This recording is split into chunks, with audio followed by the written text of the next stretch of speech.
Posiblemente, nadie es dueño de su propio destino.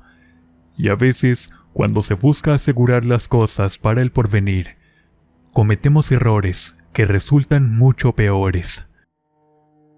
Soy Adriana. Como adolescente, creía que podía conseguir todo lo que quisiera. Incluso pensaba que me lo merecía todo. Eso me llevó a cometer muchos errores. Ese maldito orgullo y siempre llevarle la contraria a todos me llevaría a lamentarlo tarde o temprano. Todo el mundo me lo decía. Ser de alto valor es simplemente una fantasía, simplemente una ilusión. Las consecuencias posteriormente son pesadas y te seguirán por el resto de tu vida.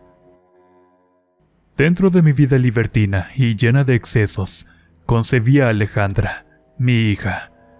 A decir verdad, la amaba, pero nunca supe ser una madre para ella. La niña, tal cual, creció más con mi madre que conmigo. Ella fue más figura materna que yo. A mí lo único que me interesaba era andar en la pachanga, viendo qué beneficios podría sacar, divirtiéndome y bebiendo, juntándome con gente de muy dudosa reputación, lo que a la larga me trajo problemas, como era de esperarse. Ni bien salía de una relación, cuando ya me estaba metiendo en problemas con otra. Eso lo único que logró fue que nadie me tomara en serio, y en cierto punto tenían razón. Ni siquiera yo misma me veía en una relación seria. No me gustaba comprometerme, ni estaba en mis planes el formar un hogar, y mucho menos tener una familia. Pero como bien dice el dicho, todo por servir se acaba. Los años fueron pasando tan rápido. La juventud se me escapaba de las manos sin darme cuenta. Los mejores años de mi vida los eché por la coladera. Mientras tanto, mi pequeña crecía a pasos agigantados, y cuando menos lo esperaba, estábamos en su fiesta de 15 años. Alejandra siempre fue una niña linda, hermosa y atenta, pero se sentía incómoda a mi lado, y no era para menos. En la escuela, los niños a veces no se callan nada, y hasta ellos se dan cuenta cuando las personas son malas, o en este caso, irresponsables tal como yo. No me considero una santa, porque realmente no lo soy. Añoraba que mi hija me quisiera y que no se avergonzara tanto por mí. Fue cuando me di cuenta del garrafal error que estaba cometiendo. Estaba dándole una pésima imagen al futuro de mis entrañas. Estaba siendo un pésimo ejemplo para mi propia hija, y debía remediarlo de inmediato, antes de que fuera muy tarde. Pensaba que lo que yo hacía era de lo más normal, y que incluso todas las mujeres en el mundo eran igual a mí, que todas hacían lo mismo. Yo no creía que era algo malo aprovecharme de los demás a cambio de algunos favores especiales, pero con el tiempo, la vida te va abriendo los ojos y te va cobrando facturas de cómo la has estado viviendo. Conforme pasaba el tiempo, me daba cuenta de que mi hija ya no era una bebé, que necesitaba otras atenciones, que necesitaba otras cosas, pero sobre todo apoyo, moral y afecto. Comencé a tratar de portarme como una verdadera madre para ella, con la esperanza de que no fuera demasiado tarde. El destino es muy grande, más cuando vives en una ciudad tan chica. El karma que acarreamos no desaparece con el simple hecho de enderezar el camino o de intentar cambiar tu vida para bien. Esas cuentas del pasado se quedan pendientes para ser cobradas cuando el mísero destino decida que es la hora de pagar. Y tonta de mí, pensé que había librado y por mucho la gran cantidad de canalladas, abusos y deslices que tuve mientras era joven. Mi nena ya tenía 19 años y apenas ambas nos conocíamos. Si bien estaba tratando de hacer mi mejor esfuerzo para compensarle tantos años de ausencia, a veces no sé si estaba haciendo lo correcto. Ella sí era amable conmigo, pero no confiaba del todo en mí, y eso era lo que pretendía mejorar y cambiar. Entretanto estaba tranquila cuando decidí trabajar honradamente. Me dieron empleo en una empresa de maquinados mecánicos. No pretendía ser egoísta de nuevo, pero las cosas no iban a salir como las había planeado. Me emplearon como empacadora. Allí conocí a Elías. Era un buen muchacho, atractivo, bastante interesante y soltero. Me había gustado desde el primer momento en que lo vi. Solo había un pequeño problema. Él tenía 28 años, cuando yo ya estaba entrando a mis 40. Aún así, seguía siendo bastante atractiva, lo que me ayudó a hacer que él se fijara en mí. Cuando pude conseguir que me hablara, de inmediato me invitó a salir, y las cosas se fueron dando conforme avanzaban los días. Anduvimos saliendo seguido. Íbamos a comer, al cine, a echar la copa. Pero, aunque nos llevábamos muy bien, nada se había formalizado todavía. Me agradaba mucho su compañía, estar con él. Creo que el muchachón se daba a querer. Era amable, pachanguero, cordial y realmente no era una mala persona. Al contrario, definitivamente sentía que me había sacado la lotería con él. Era solo que, como en muchas otras ocasiones, nuestra relación solamente pintaba para algo ocasional, algo casual, con beneficios pero sin ninguna clase de compromisos, y no para hacer formal el asunto y pensar más allá. Por eso me sorprendió tanto cuando al cumplir un año siendo pareja, él mismo me preguntara si le gustaría que se fuera a vivir conmigo a la casa. A pesar de que salté de felicidad al escucharlo, cuando lo concretamos, las cosas fueron diferentes. Temo aceptar que ese fue mi primer gran error. La gran ilusión de poder vivir juntos me hizo bajar la guardia. Mi madre es enemiga de dejar entrar a nadie a la casa, hasta que las cosas se hayan puesto sobre papel y ante un juez. Y sabía, como todas las madres, tenía toda la razón. Elías se portaba demasiado bien. Incluso veía a Alejandra como una hija. Le compraba cosas. A veces hasta le ayudaba con algunas tareas y trabajos de la escuela. Eso me había encantado de él. Hasta mi madre comenzó a ceder respecto a él. Se llevaban bien. Sentía que finalmente las cosas se darían, que tendría una familia feliz como siempre soñé. Todo fue color de rosa al comienzo de nuestra vida viviendo juntos. Todo iba exactamente bien. Éramos unidos, divertidos.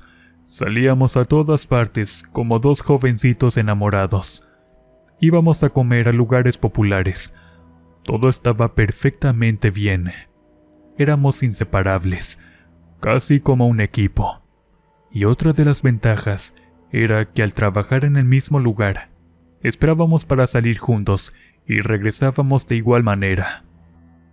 Todo estaba saliendo mejor de lo que esperaba, hasta que las cosas comenzaron a tornarse monótonas y rutinarias. Lo que antes era un placer, algo genial y cotidiano, comenzaba a tornarse en una obligación y posteriormente en volverse una carga. Mientras los meses seguían transcurriendo, Elías se iba portando cada vez más distante. Ya no me esperaba para irnos a trabajar juntos, tampoco a la hora de salida, o a veces se quedaba tiempo extra, argumentando que habían llegado unos pendientes que no podía dejar de lado. Ahora era cortante conmigo, e incluso se notaba que le fastidiaba estar a mi lado. Luego de eso, comenzaron las salidas misteriosas ya muy tarde. Nunca me decía, o mejor dicho, no me quería decir a dónde iba, aunque yo ya me lo sospechaba.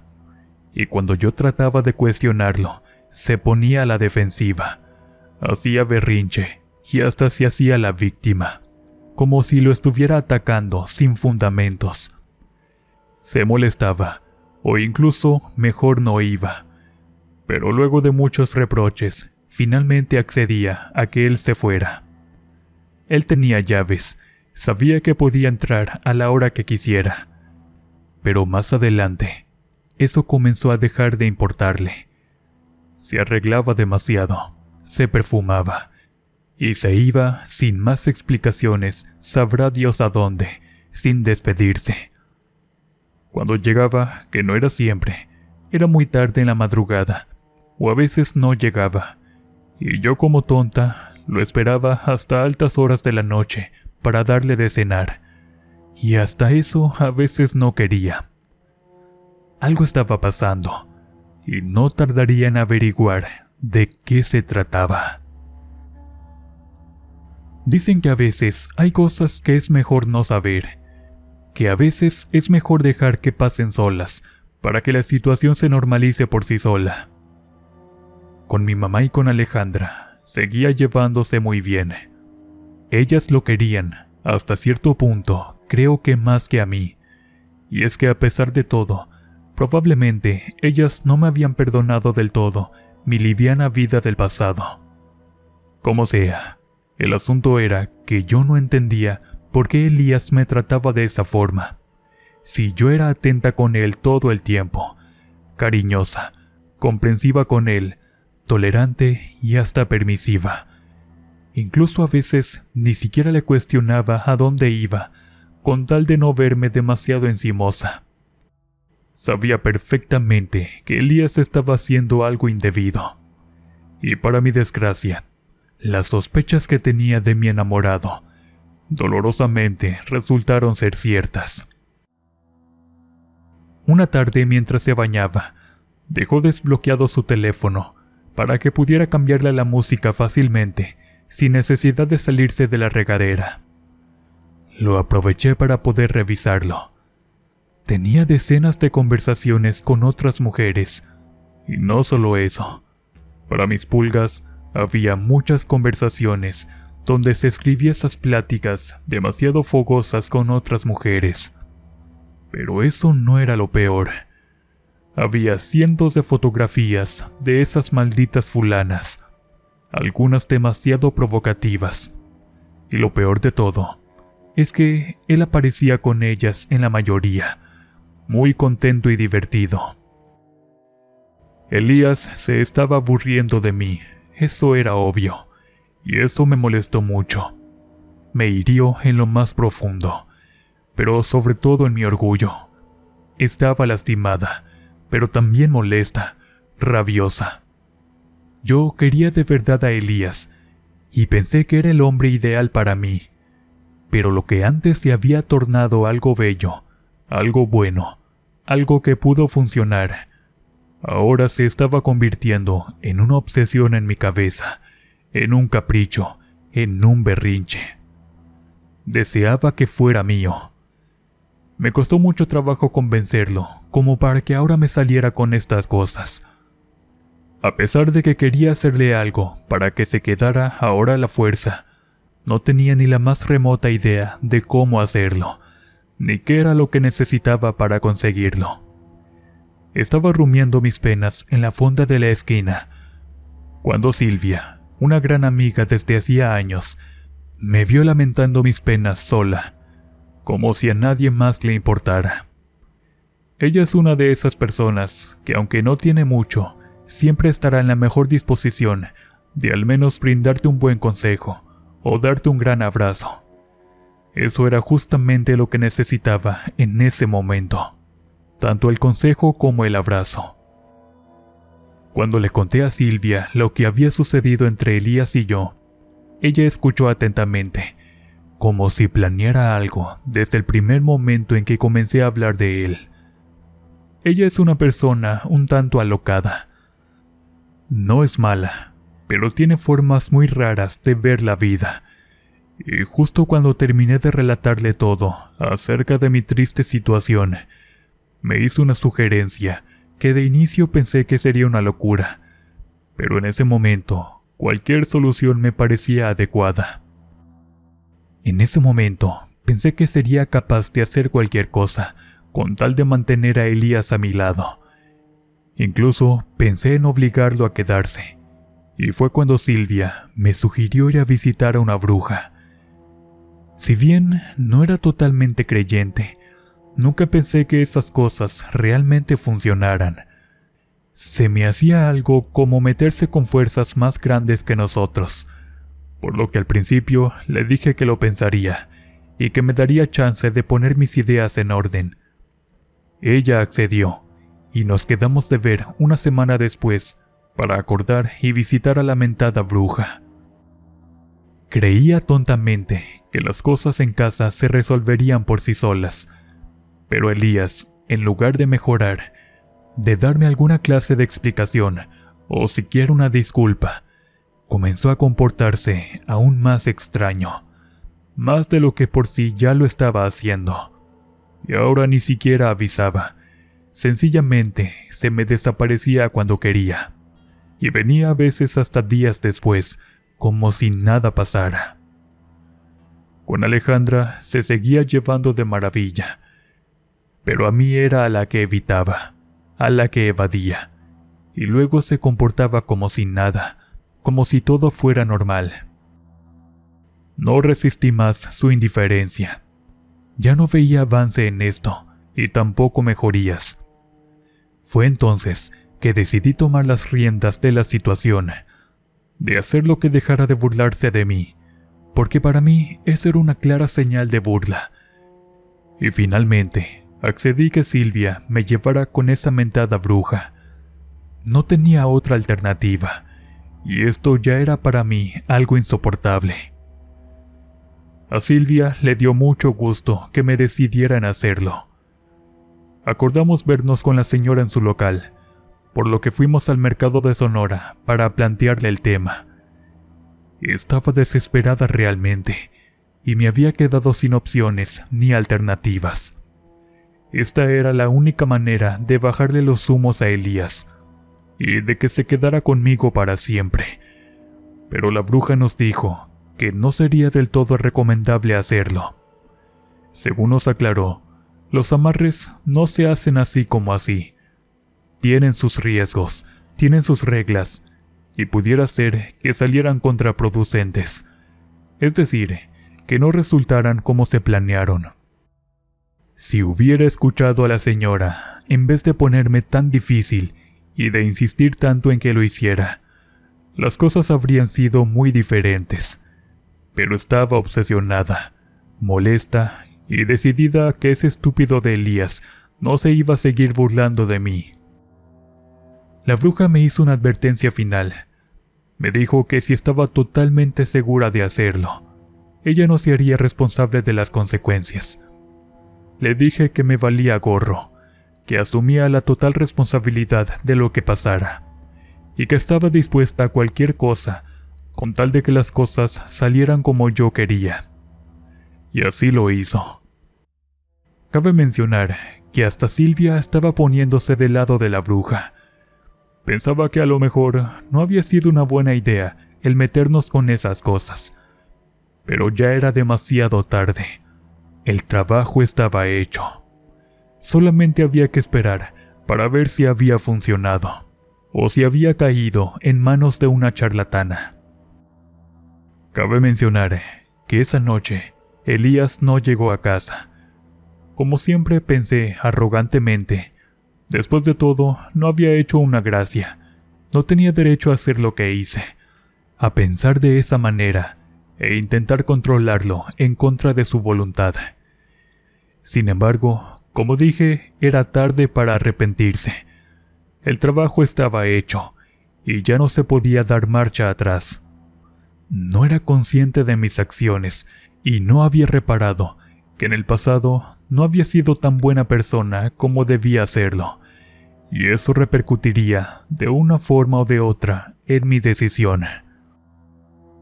Mi enamorado no apareció sino al tercer día del trabajo, totalmente diferente, cambiado.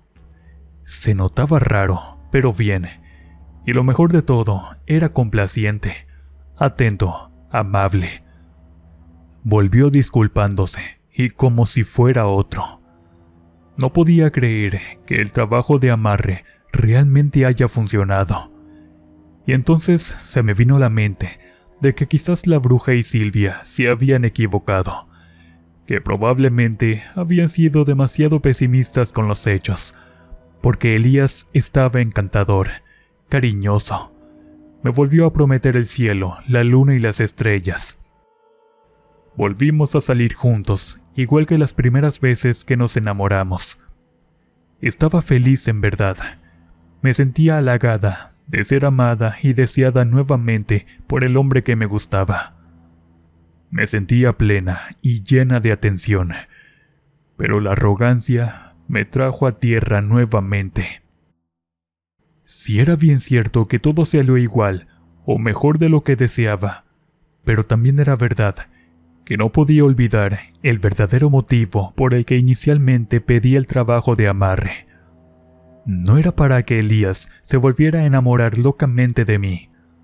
No era para tenerlo comiendo de mi mano, ni para que me siguiera a todos lados donde fuera, ni era para que las cosas entre nosotros se arreglaran. Mis motivos eran totalmente egoístas y por enojo. La razón del trabajo era para mantenerlo a mi lado, así fuera a la fuerza, y no me importaba en lo absoluto que fuera en contra de su voluntad. No lo estaba haciendo con buenas intenciones, y yo lo sabía. Habría consecuencias por mis acciones, y ese amarre no lo estaba haciendo porque quisiera reparar nuestra relación. Lo hice porque me había lastimado el orgullo, porque me sentía ofendida e insultada, porque me había dañado el ego, y ese egoísmo me iba a costar muy caro, tan caro que me arrepentiría por el resto de mi vida de haberme atrevido a hacerlo. Como dije, las cosas sí mejoraron, demasiado incluso para mi gusto. Mi pareja se comportaba incluso mejor que cuando iniciamos nuestra relación. Había regalos y detalles que no pedía. Había cenas y salidas sorpresa.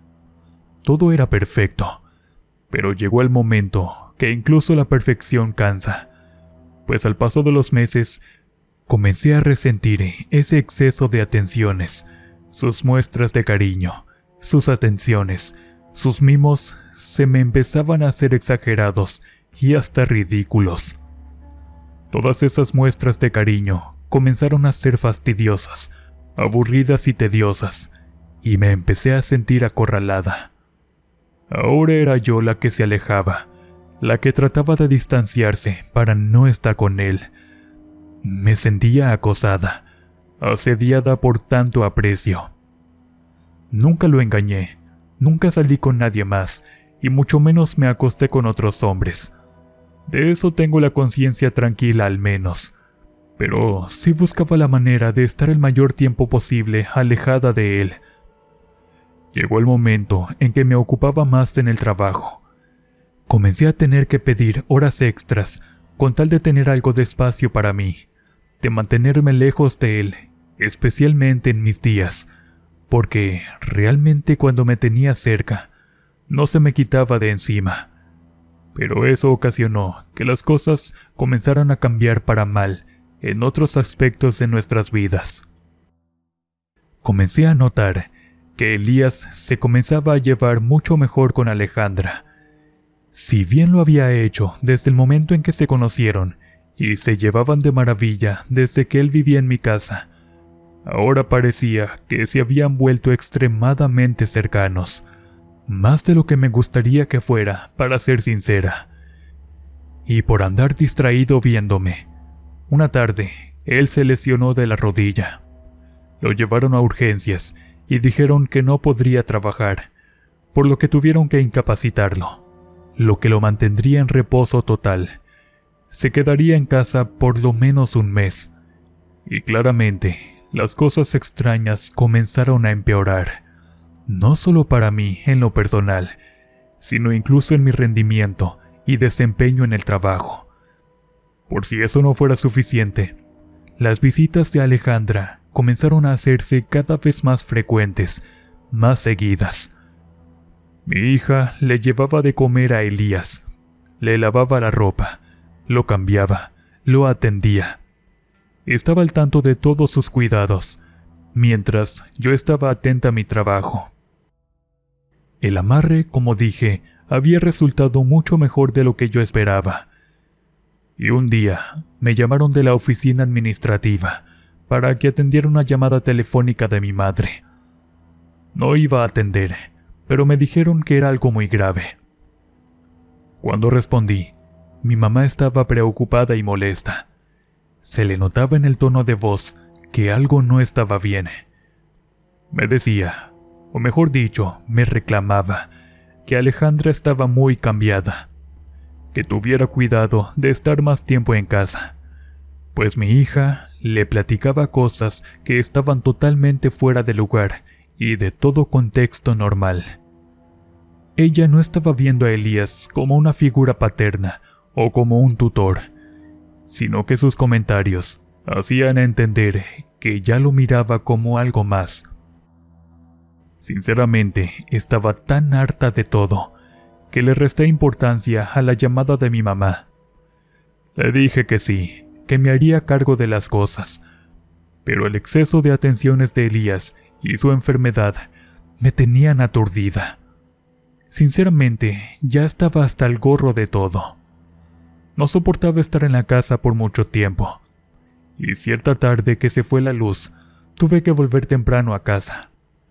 Muy a mi pesar, y tal como lo había dicho mi madre, Alejandra estaba cuidando de Elías, pero mirando atentamente, en realidad no se les notaba un afecto, llamémosle de padre e hija.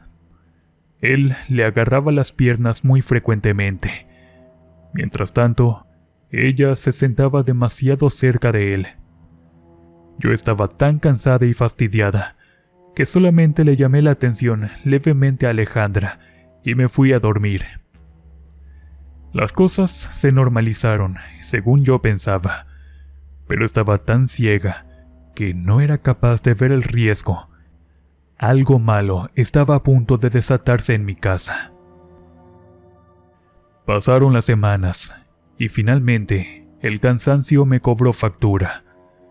A pesar de mis protestas, me obligaron a tomarme 2 semanas de vacaciones. Pagadas, sí, pero no las quería. Pero fueron tajantes. O las tomaba o me despedirían. De no haberlas tomado, no habría descubierto el desastre que mi egoísmo, mi malicia y necedad habían provocado. Mi dolor no podía medirse en sentimientos o palabras, no podía comprenderse ni expresarse de manera tal que fuera algo comprensible. Pero era como si me hubieran abierto una gran herida, que estuviera en carne viva y me hubieran echado sal en ella. En mi propia casa, en mi recámara, estaba Elías sobre mi hija, teniendo relaciones, como si eso fuera lo más natural del mundo. Lógicamente, estallé en cólera. Peleamos como nunca, con un odio tan grande que pude ver el miedo en los ojos de ambos, con una rabia tal como nunca creí poder poseer. Corrí a Elías y lo amenacé. Conocía a gente peligrosa después de todo.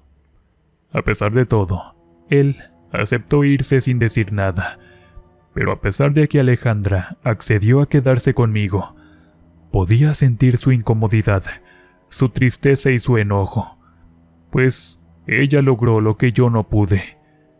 Había quedado embarazada de Elías. Nunca me lo decía, pero yo sabía de que realmente se había enamorado de ese infeliz. Mi primer sentimiento fue el de ir a reclamarle a la bruja, porque el amarre había salido terriblemente mal. Pero al darme cuenta de que las cosas sí salieron como yo quería, y que fui yo quien las echó a perder por no saber realmente lo que quería, me resigné a no decirle nada. Quise reclamarle a Silvia acerca del pésimo consejo que me había dado, pero al darme cuenta de que ella solamente estaba preocupada e interesada en mi situación, solo hizo lo que había considerado lo correcto. Tragué saliva. En ese asunto solamente había una culpable, y esa era yo. Porque tanto Silvia como la bruja me advirtieron del riesgo de hacer un trabajo de esa naturaleza, en contra de la voluntad de quien yo estaba aferrada a que se quedara conmigo. Fui yo quien no le dio importancia a las advertencias, y por eso mi hija se metió con su padrastro, y ahora ella espera un hijo de él. Bien me dijo mi madre de tener cuidado con lo que se deseara, porque siempre tiende a volverse realidad.